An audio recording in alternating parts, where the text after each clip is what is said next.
Welcome to today's exploration of one of humanity's most universal struggles, the quest for genuine self confidence. If you've ever stood in front of a mirror giving yourself a pep talk, only to feel that familiar doubt creeping back in moments later, you're not alone. Today, we're diving deep into the science and psychology of why confidence feels so elusive, even when we intellectually know we're capable, even when others tell us we're doing well, even when all external evidence points to our competence. What we're going to uncover might surprise you. The difficulty with confidence isn't a personal failing or a character flaw. It's actually the result of an intricate web of psychological, neurological, social, and even evolutionary factors that make confidence one of the most complex aspects of human psychology. We're going to explore why your brain might be working against you, why society's messages about confidence often backfire, and most importantly, what the latest research tells us about the reality of building genuine, sustainable confidence. Let me start with a fundamental truth that often gets overlooked. Confidence is not a single thing. We talk about it as if it's one quality you either have or you don't, like height or eye color. But confidence is actually a dynamic interplay between multiple psychological systems. There's the belief in your abilities, which psychologists call self efficacy. There's your overall sense of worth, your self esteem. There's your trust in your judgment and decision making. There's your willingness to take action despite uncertainty. And there's your resilience when things don't go as planned. Each of these components can vary independently, which is why you might feel confident in your professional abilities, but insecure in social situations, or sure of yourself as a parent, but doubtful as a romantic partner. The research on this is particularly revealing. When scientists study confidence using brain imaging and behavioral experiments, they find that confidence involves multiple brain networks working simultaneously. There's the prefrontal cortex, handling executive decisions and self evaluation. There's the anterior cingulate cortex, monitoring for errors and conflicts. There's the limbic system, processing emotions and threats. And there's the default mode network, creating our sense of self and running our internal narrative. When you're trying to feel confident, all of these systems need to coordinate, and if any one of them is out of sync, the whole experience of confidence can collapse. This neurological complexity helps explain why confidence can feel so fragile. You might walk into a room feeling assured, but one unexpected question, one critical look, one moment of uncertainty, and suddenly your brain's error detection system fires up, your emotional centers sound the alarm, and your confidence evaporates. This isn't weakness, it's your brain doing exactly what evolution designed it to do: prioritize threat detection over positive self assessment. Let's talk about one of the most pervasive confidence killers: low self esteem. Self esteem is fundamentally about how much you value yourself, and it colors everything about how you move through the world. When you have low self esteem, you're not just doubting your abilities in specific situations, you're questioning your fundamental worth as a human being. This creates a lens through which every experience gets filtered. A compliment becomes suspicious because it doesn't match your internal sense of worth. A mistake becomes catastrophic because it confirms what you already believe about yourself. An opportunity becomes terrifying because you're convinced you don't deserve it. The really insidious thing about low self esteem is how it can persist even in the face of contradictory evidence. You might be attractive, intelligent, successful by any objective measure, but if your self esteem is low, none of that registers as real. Your brain literally filters out information that doesn't match your self concept. Neuroscientists have observed this happening in real time using brain scans. When people with low self esteem receive positive feedback, their brains show less activation in reward centers compared to people with healthy self esteem. It's as if the positive information just doesn't compute. This connects to something called the negativity bias, which is one of the most powerful forces working against our confidence. Our brains are wired to give more weight to negative experiences than positive ones. This made perfect sense for our ancestors. Missing one positive opportunity might mean missing a meal, but missing one threat could mean death. So we evolved brains that are exceptionally good at noticing, remembering, and ruminating on anything negative. In modern life, this translates to a cruel arithmetic of confidence. Research shows that it typically takes about 5 positive experiences to counterbalance one negative experience in terms of emotional impact. Think about what this means for building confidence. You could receive praise from 4 colleagues, but if the fifth person criticizes you, guess which interaction your brain will replay that night? This isn't a character flaw or negative thinking. It's your brain's ancient survival programming operating in a world it wasn't designed for. Now let's examine feelings of inadequacy, which are slightly different from low self esteem, but equally destructive to confidence. Inadequacy is about feeling deficient, like you're fundamentally lacking something essential that others possess.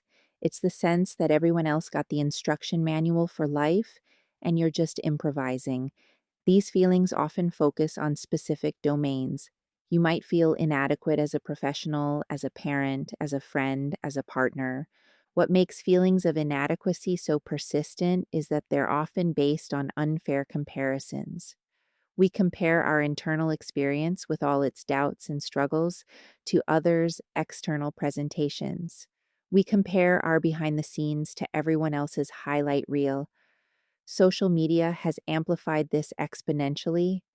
You're scrolling through curated success stories while sitting with your own messy, complicated reality, and your brain interprets this as evidence that you're falling short. The research on social comparison is sobering. Studies show that upward social comparisons, comparing ourselves to those we perceive as better off, consistently decrease confidence and life satisfaction. And in our interconnected world, we're constantly exposed to upward comparisons. You're not just comparing yourself to your neighbor or coworker anymore. You're comparing yourself to the most successful, attractive, accomplished people on the planet, all accessible through your phone. But here's where it gets really interesting. Even downward comparisons, comparing ourselves to those worse off, don't reliably boost confidence. They might provide temporary relief, but they don't build genuine self assurance. This is because confidence built on comparison is inherently unstable. There's always someone doing better, always someone doing worse, and your position in this hierarchy is constantly shifting. True confidence needs to come from internal rather than external reference points. Self consciousness adds another layer of complexity to the confidence puzzle. A moderate amount of self awareness is healthy and necessary. It helps us monitor our behavior, adjust to social contexts, and maintain relationships. But excessive self consciousness turns this monitoring system into a prison. You become hyper aware of every word you speak, every gesture you make, every possible way you might be judged. This creates a feedback loop. The more self conscious you are, the more awkward and unnatural you feel, which makes you more self conscious, which makes you feel more awkward. Extreme self consciousness often develops during adolescence, that crucible of social judgment and identity formation. The teenage brain is undergoing massive reorganization, with heightened activity in areas related to social evaluation and peer perception. This is why adolescent self consciousness can feel so intense. But for many people, these patterns persist into adulthood, creating a constant state of self monitoring that makes genuine confidence nearly impossible. The neuroscience here is fascinating. When we're excessively self conscious, our brains show increased activation in the medial prefrontal cortex, the area associated with self referential thinking. It's literally like having a spotlight constantly turned on yourself. This neural pattern is similar to what's observed in social anxiety disorder, suggesting that extreme self consciousness and social anxiety exist on a continuum rather than being completely separate phenomena. Now, we need to talk about imposter syndrome, which has become almost epidemic in our achievement oriented culture. Imposter syndrome is the persistent feeling that you're a fraud, who somehow fooled everyone into thinking you're competent. It's the fear that at any moment someone will realize you don't belong, don't deserve your accomplishments, and don't know what you're doing. What's particularly cruel about imposter syndrome is that it often intensifies with success. The higher you climb, the more you achieve, the greater the fear of being exposed. Each accomplishment doesn't build confidence, it raises the stakes. You might think, I fooled them this time, but next time they'll figure it out. This creates a paradox where external validation actually increases internal doubt. Research reveals that imposter syndrome affects up to 70% of people at some point in their lives, with certain groups being particularly vulnerable. High achievers, perfectionists, and members of underrepresented groups in their fields are especially prone to these feelings. For people who are firsts in their family or community, whether first to go to college, first in a professional field, or first to achieve certain milestones, imposter syndrome can be particularly intense because they lack role models who've walked this path before them. The metacognitive aspects of imposter syndrome are particularly interesting. People experiencing it often engage in what researchers call imposterism cycles.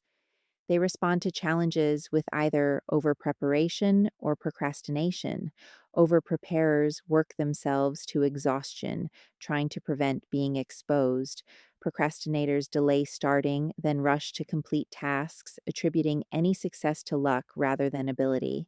Both patterns prevent people from accurately assessing their own competence. Self-hatred represents perhaps the most extreme barrier to confidence.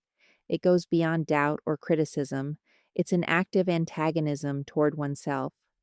The inner critic doesn't just point out flaws, it attacks your fundamental worth and right to exist. This creates an internal environment where confidence simply cannot grow. How can you trust your abilities when you fundamentally hate who you are? Self-hatred often develops from internalized messages from childhood. Maybe you had hypercritical parents who made you feel nothing was ever good enough. Maybe you experienced trauma that made you feel damaged or contaminated. Maybe you absorbed cultural messages that some aspect of your identity was shameful or wrong. These early experiences shape neural pathways that become the default routes for self-perception.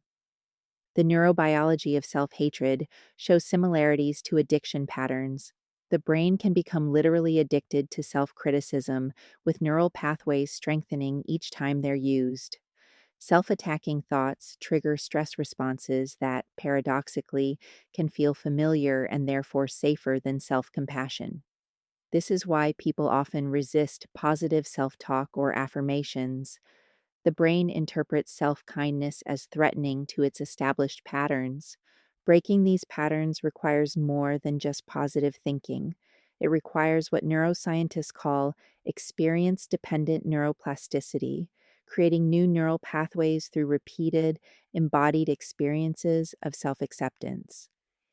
This is why therapeutic approaches that involve somatic work, mindfulness, and compassion practices can be more effective than purely cognitive interventions for deep self-hatred. The role of rejection in undermining confidence cannot be overstated. Humans are fundamentally social beings, wired for connection and belonging. When we experience rejection, our brains process it similarly to physical pain. Brain imaging studies show that social rejection activates the anterior cingulate cortex and other regions associated with physical pain processing. This isn't metaphorical. Rejection literally hurts. Repeated experiences of rejection can create a hypersensitivity to potential rejection, making us see threats where none exist. This is called rejection sensitivity, and it becomes a self-fulfilling prophecy. The fear of rejection makes us behave in ways that actually increase the likelihood of rejection. We might withdraw, act defensively, or push others away before they can reject us. Each experience of rejection, real or perceived, further erodes our confidence in our lovability and belonging. The evolutionary psychology perspective helps explain why rejection is so devastating to confidence. For our ancestors, rejection from the group meant almost certain death. We evolved exquisitely sensitive rejection detection systems because those who didn't care about social acceptance didn't survive long enough to pass on their genes. In modern life, this means our brains treat a critical email from a colleague with the same urgency our ancestors would have reserved for exile from the tribe. Self doubt deserves special attention because it's perhaps the most common confidence killer. Self doubt isn't just uncertainty about specific abilities, it's a fundamental questioning of your own judgment and perceptions. It makes you second guess every decision, every thought, every feeling. It creates a state of cognitive paralysis where you can't trust your own mind. The research on self doubt reveals something called the confidence competence gap. Studies show that people's confidence in their abilities often has surprisingly little correlation with their actual competence. Some highly competent people are plagued by doubt, while some incompetent people are supremely confident. This disconnect exists because confidence and competence are processed by different brain systems and influenced by different factors. What's particularly interesting is how self doubt can become self reinforcing through what researchers call metacognitive bias. When we doubt ourselves, we tend to focus on information that confirms our doubts while dismissing evidence of our competence. We remember our mistakes vividly, but forget our successes. We attribute achievements to luck, but failures to personal inadequacy. This biased information processing makes self doubt feel like clear eyed realism rather than distorted thinking. The social transmission of doubt is another crucial factor. The classic Ash conformity experiments showed how easily our perceptions can be swayed by group opinion, even about objective facts. When everyone else seems certain and you feel doubtful, the pressure to conform can be overwhelming. This is especially true in hierarchical situations where those in authority express certainty. Your doubt might actually be appropriate skepticism, but in the face of others' confidence, you question your own judgment rather than theirs. Now, let's explore some of the surprising research findings about confidence that challenge common assumptions. First, there's the discovery that confidence is highly idiosyncratic. Each person has their own unique way of computing and experiencing confidence, influenced by their personality, cognitive style, and life experiences. What builds confidence for one person might undermine it for another. This means that generic confidence building advice often fails because it doesn't account for individual differences. Brain imaging studies have revealed that confidence involves a complex interplay between multiple neural networks. The prefrontal cortex evaluates evidence and makes judgments. The anterior cingulate cortex monitors for conflicts and errors. The intraparietal sulcus processes probability and uncertainty. The ventromedial prefrontal cortex integrates emotional and social information. All of these systems need to work together for confidence to emerge, and disruption in any one area can undermine the whole process. The relationship between confidence and performance is far more complex than typically assumed. The research shows an inverted U-shaped curve. Too little confidence impairs performance through anxiety and hesitation, but too much confidence also impairs performance through complacency and poor judgment. Optimal performance occurs at moderate confidence levels, where you're assured enough to take action, but humble enough to remain careful and open to feedback. Cultural factors play a huge role in confidence that often goes unrecognized. Different cultures have vastly different norms around expressing confidence. What reads as healthy self assurance in one culture might be seen as arrogance in another. What's considered appropriate modesty in one context might be perceived as weakness in another. These cultural scripts get internalized early and profoundly shape how we experience and express confidence throughout our lives. Gender dynamics around confidence are particularly complex and consequential. Research consistently shows that in many contexts, men tend to express more confidence than women, even when performance is equal. But this isn't simply about women lacking confidence, it's about different social penalties for confidence expression. Women who display high confidence often face backlash for violating gender norms. being labeled as aggressive or unlikable. This creates a double bind where women are penalized both for low confidence and high confidence, making the confidence tightrope much narrower. The workplace implications of confidence disparities are significant. Studies show that confidence expression, independent of actual competence, influences hiring decisions, promotions, and salary negotiations. This creates systematic advantages for those who can display confidence, regardless of whether that confidence is warranted.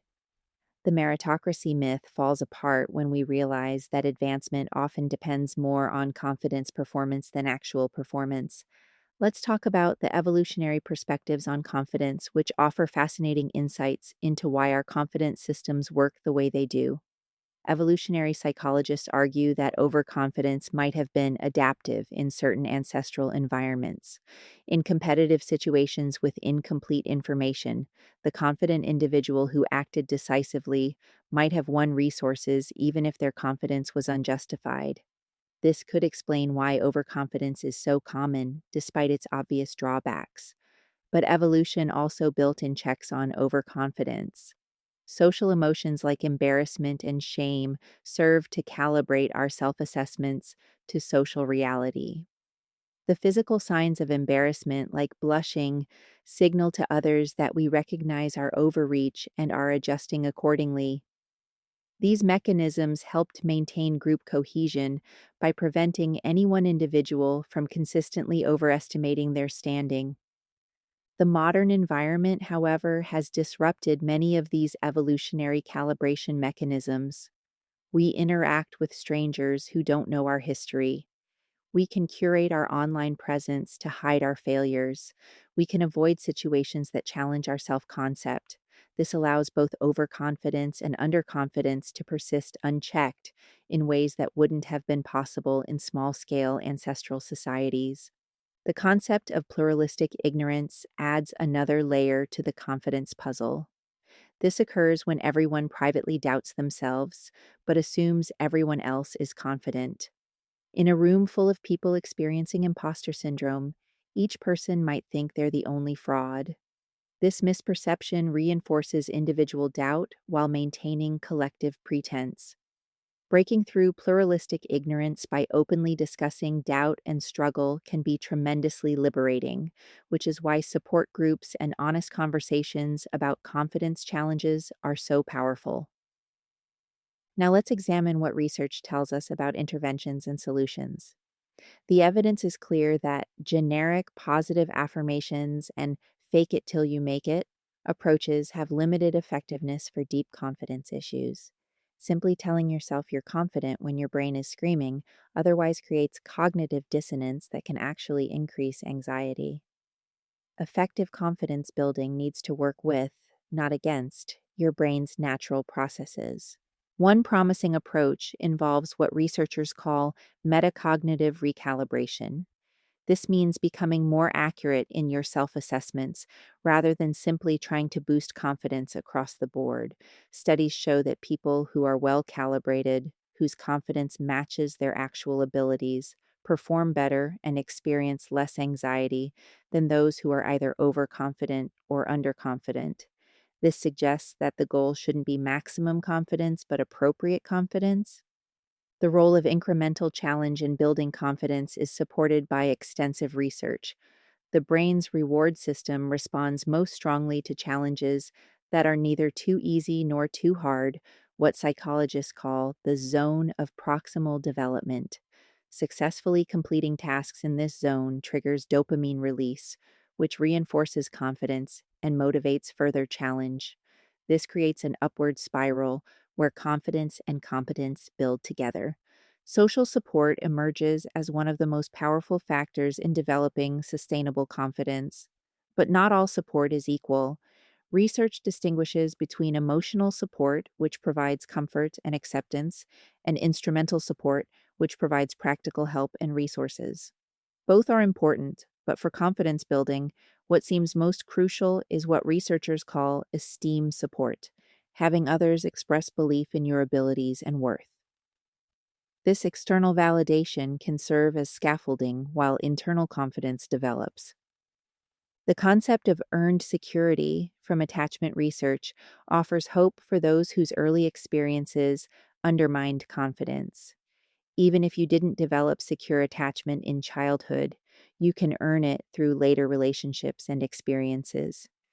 This involves gradually internalizing new models of self and relationships through repeated experiences of safety, acceptance, and competence. It's a slow process, but research shows it's absolutely possible. Somatic approaches to confidence building are gaining empirical support. Your body posture, breathing, and movement patterns both reflect and influence your confidence state. Studies on power posing have been controversial, but the broader principle that physical states influence psychological states is well established. Practices like yoga, martial arts, and dance that build body awareness and capability can significantly impact confidence, especially for people whose confidence issues are rooted in body shame or physical trauma. The importance of values clarification in confidence building is often overlooked but crucial. When your actions align with your deep values, you experience what psychologists call authentic confidence, which is more stable than confidence based on external achievement or comparison. Research shows that people who regularly reflect on and act according to their core values report higher self esteem and resilience, even when facing challenges or failures. Let's discuss the paradox of vulnerability and confidence. Counterintuitively, the willingness to be vulnerable, to admit uncertainty and show imperfection, can actually build more genuine confidence than trying to appear invulnerable. This is because vulnerability requires and demonstrates a fundamental security in your worth that doesn't depend on being perfect. Research on vulnerable leadership shows that leaders who acknowledge their limitations and mistakes are often rated as more confident and trustworthy than those who project infallibility. The role of meaning making in confidence is profound but often ignored. How you interpret your experiences, especially failures and setbacks, fundamentally shapes your confidence. Research on attributional style shows that people who attribute failures to temporary, specific, and external factors maintain better confidence than those who see failures as permanent, pervasive, and personal. This isn't about making excuses, but about maintaining perspective and self compassion. Cognitive flexibility emerges as a key factor in resilient confidence.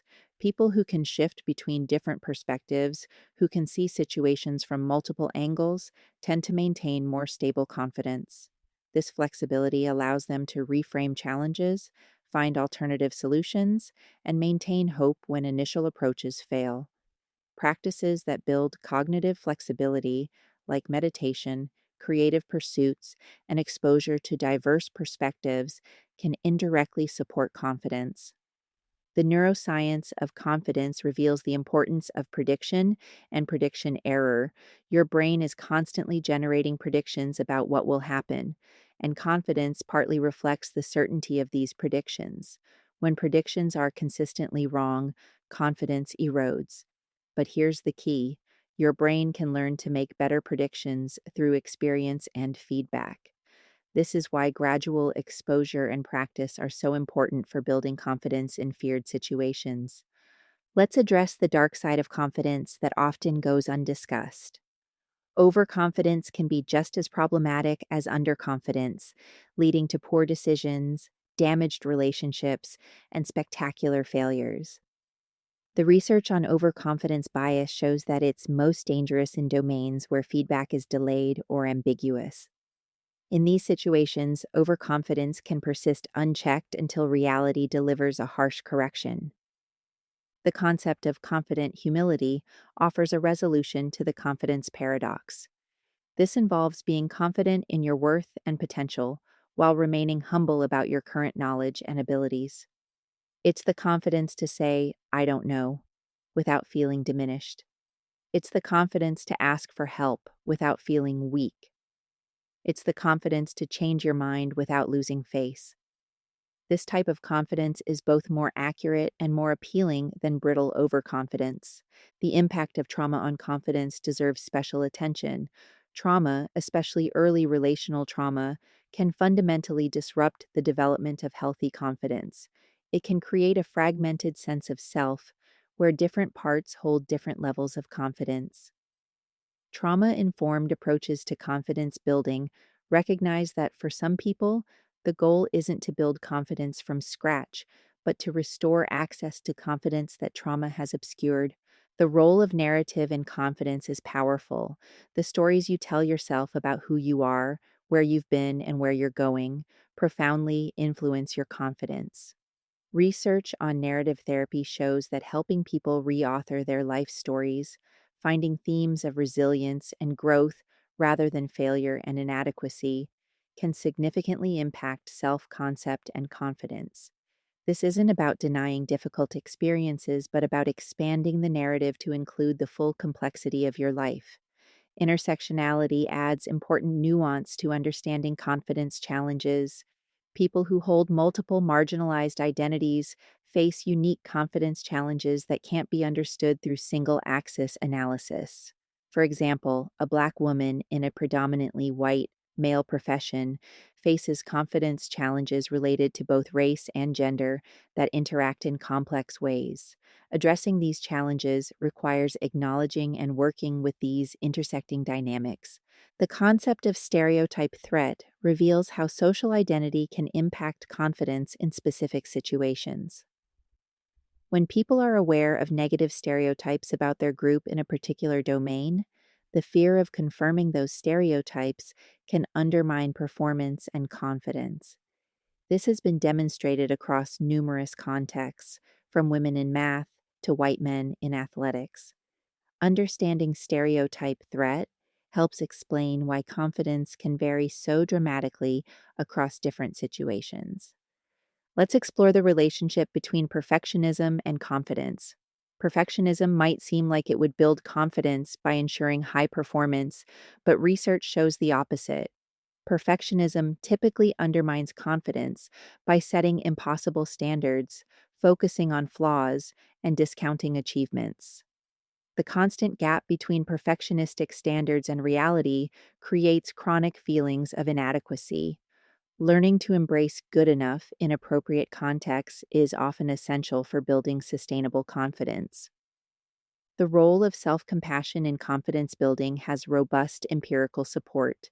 Self compassion involves treating yourself with the same kindness you'd offer a good friend, recognizing that imperfection is part of the human experience, and maintaining balanced awareness of difficult emotions. Research shows that self compassion is associated with more stable confidence, better resilience to failure, and greater motivation for self improvement compared to self esteem focused approaches. The importance of differentiating confidence domains is crucial. Global confidence, the sense that you're generally capable, is different from domain specific confidence. You might have high confidence in your intellectual abilities, but low confidence socially, or vice versa. Recognizing these distinctions helps prevent overgeneralization, where failure in one domain is interpreted as evidence of global inadequacy. Let's discuss the time dimension of confidence. Confidence isn't static, it fluctuates across timescales from moments to years. Momentary confidence can be influenced by factors like fatigue, hunger, or recent feedback. Daily confidence might vary with hormonal cycles, sleep quality, or social interactions. Longer term confidence trends might reflect life transitions, accumulated experiences, or therapeutic work. Understanding these temporal dynamics helps normalize confidence fluctuations and identify patterns. The role of childhood experiences in shaping adult confidence patterns cannot be overstated.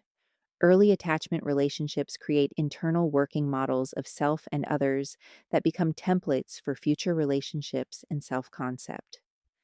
Secure attachment fosters confidence by creating an internalized sense of worth and capability. Insecure attachment can create various confidence challenges: anxiety about abandonment, fear of intimacy, or defensive self reliance that masks deep insecurity. But here's the hopeful part: these early patterns aren't destiny. The brain remains plastic throughout life, capable of forming new neural pathways and updating old patterns. Research on earned security shows that people can develop healthier attachment patterns through corrective relationships in adulthood.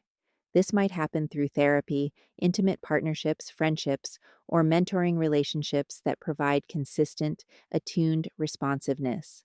The concept of good enough parenting offers important perspective on confidence development.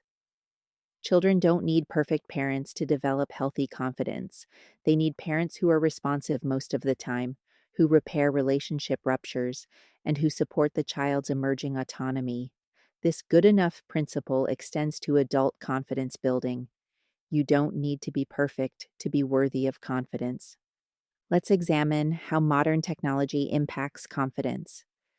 Social media creates unprecedented opportunities for social comparison, carefully curated self presentation, and instant feedback on our worth through likes and comments. Research shows complex effects. Social media can both undermine confidence through upward comparison and support it through connection and validation. The key seems to be intentional, conscious use rather than passive consumption. The attention economy specifically exploits our confidence vulnerabilities. Platforms are designed to keep us scrolling by alternating between validating and threatening our self concept. Algorithms learn what makes us feel inadequate and serve up content that triggers those feelings, keeping us seeking the next hit of validation. Understanding these mechanisms can help us use technology more consciously and protect our confidence from digital manipulation. Video calls have created new confidence challenges. Zoom fatigue isn't just about too many meetings, it's partly about the cognitive load of constantly seeing yourself while trying to interact naturally. This self observation can trigger self consciousness and appearance concerns that wouldn't arise in face to face interaction.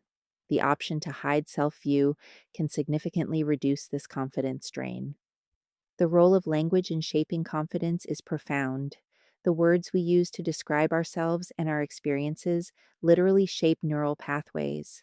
Research on linguistic relativity shows that languages with different ways of expressing agency, capability, and identity create different patterns of self concept. Even within a single language, shifting from fixed language, I am bad at this, to growth language, I'm learning this, can impact confidence development. Internal family systems and parts work offer innovative approaches to confidence challenges. These models recognize that we all have different parts or subpersonalities with varying levels of confidence. Your professional self might be confident while your inner child feels terrified. Working with these parts individually, understanding their origins and functions, can be more effective than trying to impose blanket confidence across all aspects of self. The concept of confidence contagion reveals how confidence spreads through social networks. Being around confident people can boost your own confidence through various mechanisms: modeling, social proof, and emotional contagion. But this also works in reverse. Being surrounded by people who constantly express doubt and inadequacy can undermine your confidence. This highlights the importance of conscious relationship choices in confidence building. Let's explore the role of ritual and routine in maintaining confidence. Regular practices that reinforce your values, capabilities, and worth can serve as confidence anchors. These might be morning routines, creative practices, physical training, or spiritual observances. The predictability and control inherent in these rituals can provide a stable foundation when other areas of life feel uncertain. The importance of play and experimentation for confidence is often overlooked in our achievement focused culture. Play involves trying things without attachment to outcome, which allows for learning without the threat to self concept that comes with formal evaluation. Adults who maintain playful activities report better resilience and confidence, possibly because play keeps them connected to intrinsic motivation rather than external validation. The concept of confident uncertainty offers a mature approach to confidence in our complex world. This involves being confident in your ability to navigate uncertainty rather than needing to know everything. It's the confidence to say, I'll figure it out, rather than I know exactly what to do. This type of confidence is more adaptive in rapidly changing environments where specific knowledge quickly becomes obsolete. Let's discuss the spiritual and existential dimensions of confidence. For many people, confidence challenges are fundamentally about meaning and purpose. Without a sense of why you're here and what you're meant to contribute, it's hard to feel confident in your actions. Spiritual practices, whether religious or secular, that connect people to something larger than themselves can provide a foundation for confidence that transcends individual achievement. The role of forgiveness in confidence restoration is powerful, but often neglected. Holding on to shame and resentment, whether toward others or yourself, creates an internal environment hostile to confidence. Forgiveness doesn't mean condoning harmful behavior, but rather releasing the emotional charge that keeps you stuck. Research shows that forgiveness practices can significantly impact self concept and emotional well being. Body based trauma therapies offer important insights for confidence building. Approaches like somatic experiencing and sensor motor psychotherapy recognize that trauma is stored in the body and nervous system, not just in conscious memory. For people whose confidence was undermined by trauma, talking about confidence might have limited impact. Working directly with the body's trauma responses can create the felt safety necessary for confidence to emerge. The concept of window of tolerance from trauma therapy applies to confidence building. This is the zone where you can experience challenge without becoming overwhelmed or shutting down. Confidence grows by gradually expanding this window, taking on challenges that stretch but don't overwhelm your capacity. This requires careful calibration and often professional support for those with trauma histories. Let's address the myth of overnight transformation.